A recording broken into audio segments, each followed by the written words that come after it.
اعوذ باللہ من الشیطان الرجیم بسم اللہ الرحمن الرحیم۔ سورہ انعام آیات نمبر 25 تا 32 میں وضاحت کہ ان میں ایسے لوگ بھی ہیں جو رسول اللہ کی بات دھیان سے سنتے ہیں، لیکن وہ گمراہی میں اتنی دور جا چکے ہیں کہ وہ سب نشانیاں دیکھ کر بھی ایمان نہیں لائیں گے۔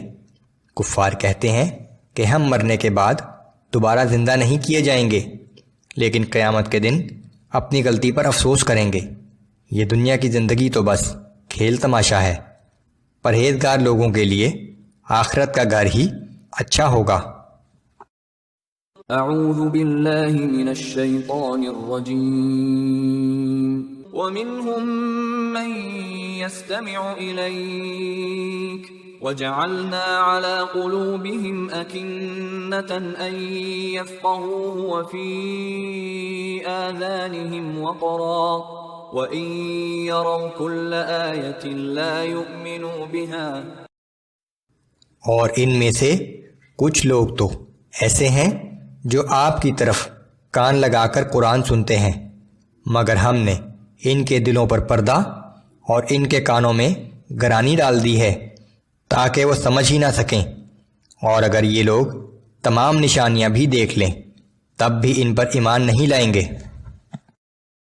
حتى إذا جاءوك يجادلونك يقول الذين كفروا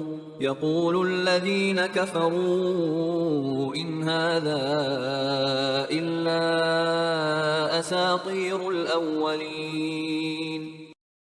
حتیٰ کہ جب آپ کے پاس آتے ہیں اور آپ سے جھگڑتے ہیں تو وہ کافر یہاں تک کہتے ہیں کہ یہ قرآن اور کچھ نہیں، صرف پہلے لوگوں کی کہانیاں ہیں۔ وَهُمْ يَنْهَوْنَ عَنْهُ وَيَنْأَوْنَ عَنْهُ وَإِنْ يُهْلِكُونَ إِلَّا أَنفُسَهُمْ وَمَا يَشْعُرُونَ۔ یہ کافر اس امر حق کو قبول کرنے سے دوسرے لوگوں کو بھی روکتے ہیں اور خود بھی اس سے دور بھاگتے ہیں۔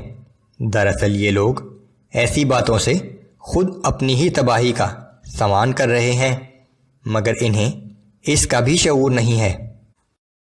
وَلَوْ تَرَىٰ إِذْ وُقِفُوا عَلَى النَّارِ فَقَالُوا يَا لَيْتَنَا نُرَدُّ وَلَا نُكَذِّبَ بِآيَاتِ رَبِّنَا وَنَكُونَ مِنَ الْمُؤْمِنِينَ۔ اے پیغمبر صلی اللہ علیہ وآلہ وسلم، اگر آپ انہیں اس وقت دیکھیں جب یہ لوگ دوزخ کے کنارے کھڑے کیے جائیں گے تو یہ لوگ اس وقت کہیں گے کاش کوئی ایسی صورت ہو کہ ہمیں دنیا میں پھر واپس بھیج دیا جائے تو اپنے پروردگار کی آیات کو کبھی نہ جھٹلائیں اور ایمان لانے والوں میں شامل ہو جائیں۔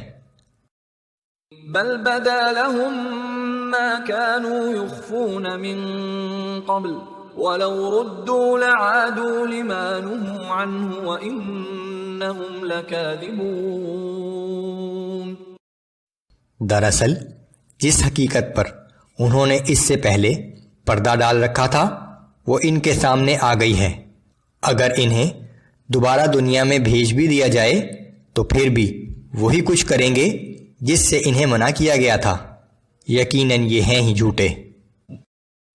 وَقَالُوا إِنْ هِيَ إِلَّا حَيَاتُنَا الدُّنْيَا وَمَا نَحْنُ بِمَبْعُوثِينَ۔ اور وہ لوگ آج یہ بھی کہتے ہیں کہ ہماری اس دنیاوی زندگی کے سوا اور کوئی زندگی نہیں ہے اور ہم دوبارہ زندہ نہیں کیے جائیں گے۔ وَلَوْ تَرَىٰ إِذْ وُقِفُوا عَلَىٰ رَبِّهِمْ قَالَ أَلَيْسَ هَذَا بِالْحَقِّ۔ اور اگر آپ وہ منظر دیکھیں جب یہ اپنے رب کے سامنے کھڑے کیے جائیں گے تو اللہ ان سے پوچھے گا کیا دوبارہ زندہ ہونا حقیقت نہیں ہے؟ قالوا بلى وربنا قال فذوقوا العذاب بما كنتم تكفرون۔ وہ جواب دیں گے کہ بے شک ہمارے رب کی قسم یہ حقیقت ہے۔ اس پر اللہ فرمائے گا تو اب اس کفر کے سبب جو تم کیا کرتے تھے عذاب کا مزہ چکھو۔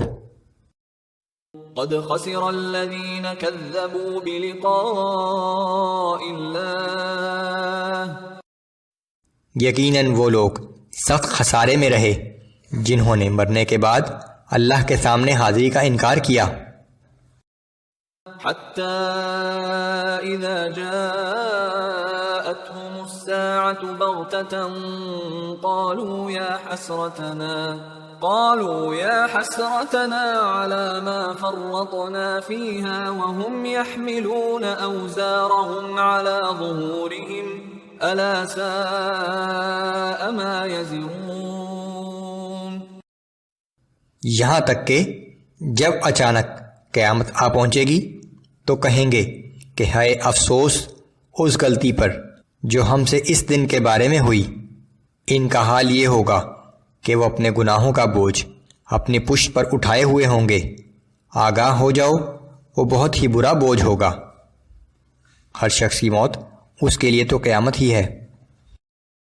وَمَا الْحَيَاةُ الدُّنْيَا إِلَّا لَعِبٌ وَلَهْوٌ وَلَلدَّارُ الْآخِرَةُ خَيْرٌ لِّلَّذِينَ يَتَّقُونَ أَفَلَا تَعْقِلُونَ۔ دنیا کی زندگی تو بس ایک کھیل اور تماشے کے سوا کچھ نہیں، اور اللہ سے ڈرنے والوں کے لیے آخرت ہی بہترین گھر ہوگا۔ پھر کیا تم لوگ عقل سے کام نہیں لیتے؟ وہ تمام اعمال جو محض اس دنیا کی فانی زندگی کے لیے کیے جائیں، ان کی مثال کھیل تماشے کی سی ہے کہ جب تک ان میں مشغول ہیں لطف اندوز ہو رہے ہیں، جیسے ہی کھیل ختم ہوا سب کچھ جاتا رہا۔ اسی طرح صرف دنیا کے لیے کیے گئے اعمال کا فائدہ بھی صرف اس چند روزہ زندگی ہی میں حاصل رہے گا۔ البتہ وہی وقت اگر کسی ایسے عمل میں لگایا جائے جو آخرت کی زندگی میں فائدہ دے تو اس وقت اور عمل کو دوام حاصل ہو جاتا ہے، کیونکہ آخرت کی زندگی میں اس کا اجر ہمیشہ ہمیشہ ملتا رہے گا۔